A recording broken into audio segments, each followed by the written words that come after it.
The aroma of freshly brewed tea filled the Sharma household as Mrs. Sharma arranged a plate of samosas on the glass-top table.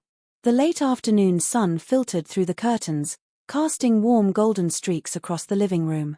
Mr. Sharma, dressed in his usual crisp white kurta, adjusted his reading glasses and glanced at the clock. Their daughter, Priya, had called earlier, asking them to be home. She had something important to share.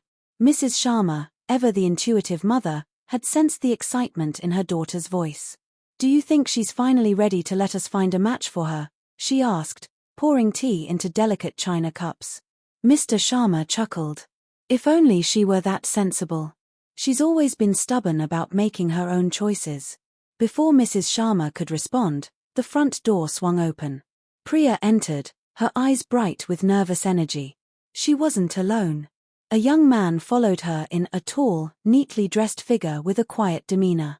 "Papa, Mummy," Priya began, her voice steady but cautious, "this is Rohit. I wanted you to meet him." The air in the room shifted. Mr. Sharma set his cup down, the faint clink against the saucer amplifying the tension. Mrs. Sharma, though surprised, offered a polite nod, her eyes scanning Rohit's face for answers Priya hadn't yet given. Rohit stepped forward and folded his hands in a respectful namaste. "It's an honor to meet you, uncle, auntie." Mr. Sharma's gaze remained unreadable. "Sit," he said, his voice measured, as he gestured to the sofa. Priya sat beside Rohit, her hands clasped together. "I know this is unexpected, but Rohit and I have been seeing each other for some time. We want to get married." Silence stretched between them, thick and weighty. Mr. Sharma leaned back in his chair, studying Rohit. "And what do you do, young man?"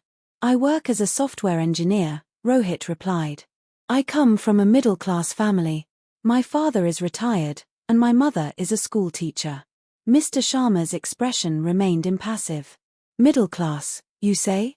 Priya interjected, her tone firm. "Papa, I love him. He's kind, responsible, and hardworking." Mrs. Sharma, ever the diplomat, spoke next. "Rohit, marriage is not just about two people. It's about families coming together. Have you spoken to your parents about this?" "Yes, auntie," Rohit said earnestly.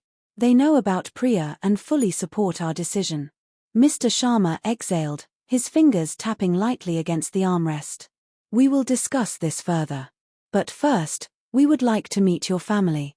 Priya's face brightened with hope, while Rohit nodded respectfully. As they left, Mrs. Sharma turned to her husband. "He seems like a good boy." Mr. Sharma sighed, staring at the half-empty teacup. "Perhaps. But good is not always enough." The decision was far from made. The Sharma family arrived at Rohit's home on a Sunday afternoon. The building was modest, nestled in a quiet residential lane. Mr. Sharma adjusted his wristwatch, scanning the surroundings with a practiced eye. A simple home, well kept but unremarkable.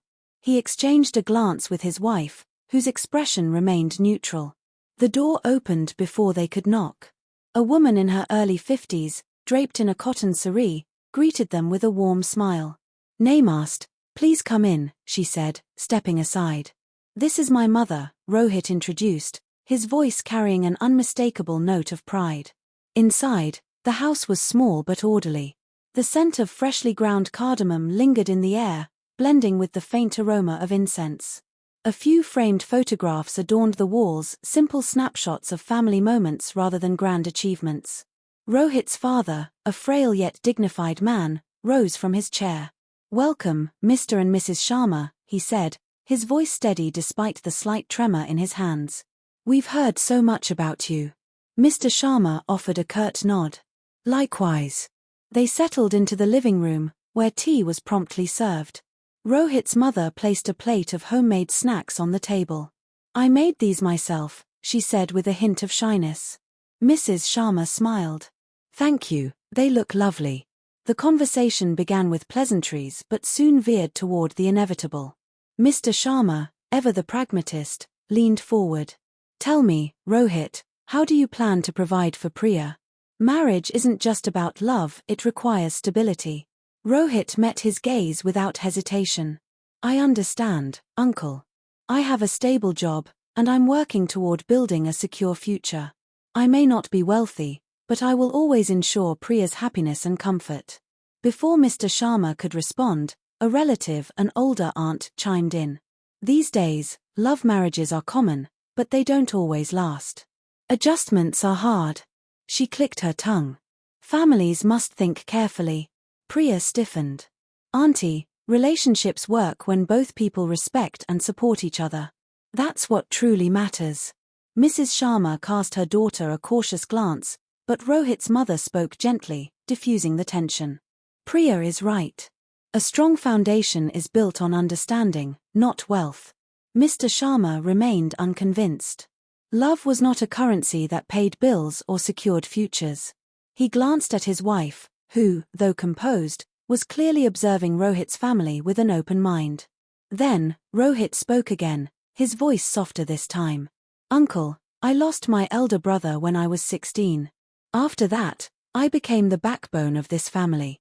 I've worked hard, not just for myself, but for them. I will do the same for Priya." A flicker of something, perhaps respect, passed through Mr. Sharma's eyes. As they left, Mrs. Sharma murmured, "He's more than he appears to be." Mr. Sharma remained silent. His doubts still lingered, but so did Rohit's words. A week passed, but Mr. Sharma's doubts remained. Rohit had made a good impression, yet something in him resisted acceptance. Love, kindness, these were admirable traits, but were they enough? Then, life delivered an unexpected test. One evening, Mr. Sharma sat in his study, scanning financial reports. His brow furrowed. The numbers were stark, his business had suffered a sudden downturn. A major client had backed out, and payments were delayed. The realization struck him hard, they were facing a financial crisis. The next morning at breakfast, Mrs. Sharma noticed his silence. "What's wrong?" she asked, concern evident in her voice. "Nothing," he replied tersely, unwilling to show weakness. But Priya, ever perceptive, wasn't convinced. That evening, Rohit arrived unannounced. He greeted them warmly, but his sharp eyes caught the tension in the room. "Is everything all right, Uncle?" he asked. Mr. Sharma hesitated, then exhaled heavily. "Business trouble," he admitted grudgingly. "Some setbacks. It happens." Rohit didn't offer empty words of sympathy. Instead, he asked, "May I take a look?" Mr. Sharma was about to refuse but saw no harm. He handed over the reports, watching as Rohit scanned them with quiet concentration. After a few moments, Rohit spoke, his tone measured.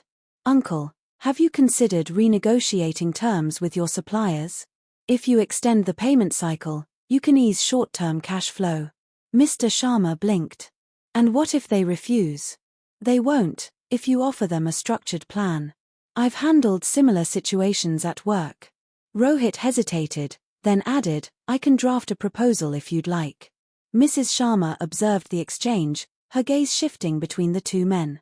There was no hesitation in Rohit's demeanor, only sincerity. Over the next few days, Rohit worked alongside Mr. Sharma, refining financial strategies and making crucial calls. He never overstepped, never imposed, but his quiet resilience spoke volumes. He wasn't just offering help, he was taking responsibility. One evening, after a long day, Mr. Sharma placed his pen down and looked at Rohit. "You didn't have to do all this." Rohit smiled. "I know. But I wanted to."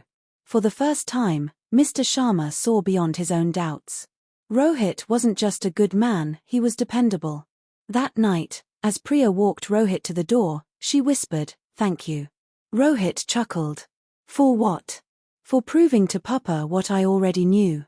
Inside, Mr. Sharma stood by the window, watching them. He had spent weeks questioning whether Rohit was worthy of their daughter. Now, he realized he had been asking the wrong question. The real question was whether he was willing to embrace the son-in-law he hadn't expected, but perhaps, the one he truly needed. The wedding day arrived with a quiet kind of joy, the kind that settles into hearts, unspoken but deeply felt. The Sharma household bustled with guests, the air thick with the scent of marigolds and sandalwood. Priya, adorned in a crimson saree, sat before the mirror as her mother adjusted her veil. Mrs. Sharma's hands lingered for a moment. "You're happy?" she asked softly. Priya met her gaze in the reflection. "More than I ever imagined."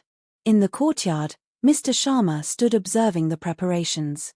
Relatives swarmed around him, offering congratulations, but his mind was elsewhere. He spotted Rohit at a distance, dressed in a simple yet elegant sherwani, speaking with the wedding planner. There was no ostentation in him, no attempt to impress, just quiet efficiency, ensuring everything ran smoothly. A voice interrupted his thoughts.